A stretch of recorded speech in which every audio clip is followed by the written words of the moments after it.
Aérodrome de la ville de Moussoro, il est 10h20 quand l'appareil ayant à son bord la ministre du Genre et de la Solidarité nationale, Amina Priscille Longo, accompagnée de son collègue des affaires culturelles Abakar Rosi Teguil, par ailleurs fils de la localité, est atterri.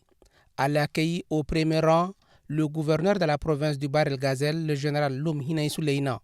Aussitôt arrivé, la délégation est allée présenter ses civilités au premier magistrat de la province avant de faire cap au centre social de la dite ville où attendaient les organisations féminines et les associations de personnes handicapées.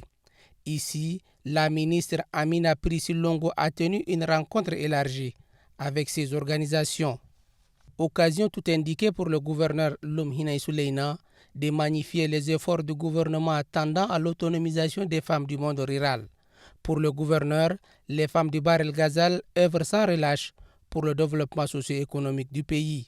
Face aux organisations féminines et aux personnes vivant avec un handicap, la ministre du Genre et de la Solidarité nationale, Amina Priscille Longo. Aujourd'hui, la faveur que la femme tchadienne a pu tirer de la transition n'est plus à démontrer. Et cette vision et ambition du président de transition, reflétée à travers son gouvernement, dirigé par le Premier ministre Saleh Kebzabo, est une opportunité à saisir comme ça. Je vous assure que chaque jour qui passe, il y a de nouveaux actes qui arrivent et qui concrétisent donc cette volonté. Nous, en tant que femmes, parmi lesquelles les femmes de cette province ont contribué et ont assisté au dialogue national inclusif et souverain.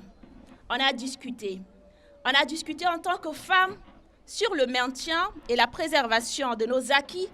Amina Priscille Longo a en outre annoncé la construction cette année du Maison de la Femme et le Centre de formation aux personnes handicapées à Moussoro. Pour bien mener leurs activités sur le terrain, la ministre du Genre et de la Solidarité nationale a remis un chèque de 5 millions aux organisations féminines et 2 millions aux associations des personnes handicapées.